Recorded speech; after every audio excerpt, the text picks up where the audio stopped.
Okay, the coordinate plane introduction. A coordinate plane is formed by the intersection of two number lines. The horizontal line is called the x-axis and the vertical line is called the y-axis. So using a metric ruler, what I want to do is create a coordinate grid. You need to ignore the blue lines and just pick a point where you draw a 12 or 15 centimeter line right down the middle of the page. And again, ignoring the blue lines, you mark that line every centimeter. You don't need to number it yet, but just mark that line every centimeter like I'm showing you here.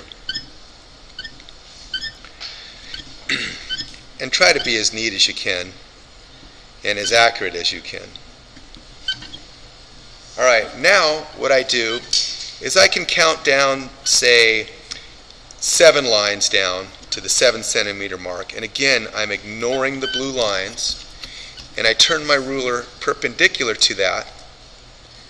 And right where that mark is, perpendicular meaning a 90-degree angle, and I go out, 9 centimeters, 8 centimeters, whatever. If you've got the room, go out 9. And again, you make a mark starting at the center 1 centimeter apart so that you have a perfect grid. And you do it on the left side.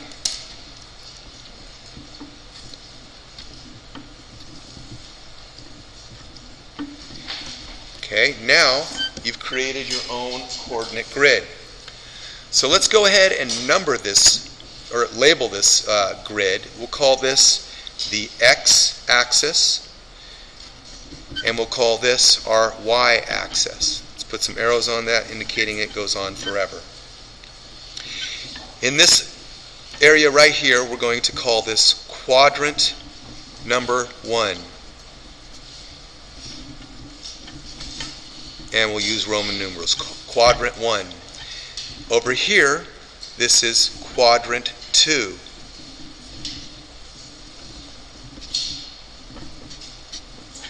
Down here, we have quadrant 3. Excuse me, Q-A-D. R-A-N-T, quadrant 3, and over here I have quadrant 4.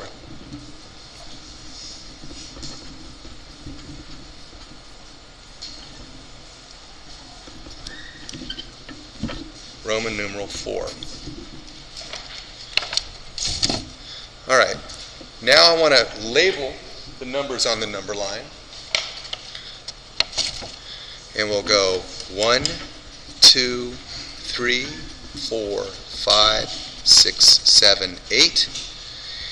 And we'll go up positive 1, 2, 3, 4, 5, 6, 7.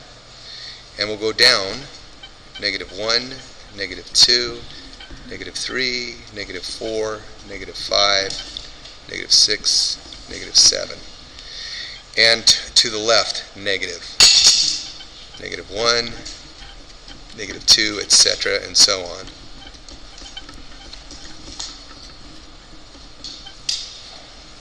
Alright, now what I'd like to do is plot an ordered pair. So let's write that down, an ordered pair.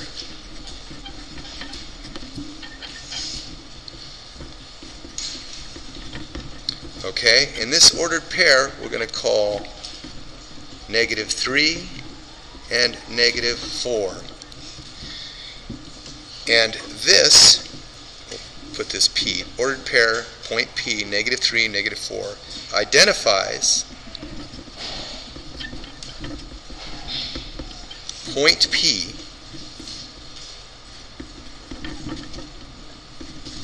on this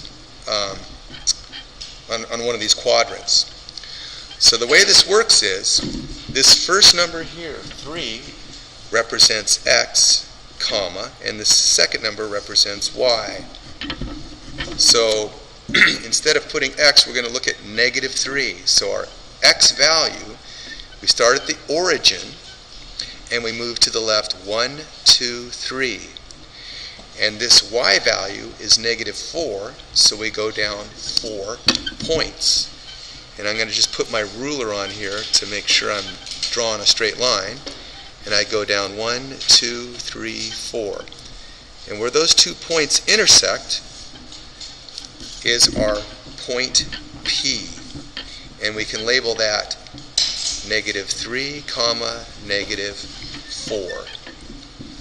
So there's our coordinate plane formed by the intersection of 2 number lines. And the horizontal line is called X, and the vertical line is called Y. There's 4 quadrants, 1, 2, 3, and 4. An ordered pair identifies the point P, which we've shown here. And that's it.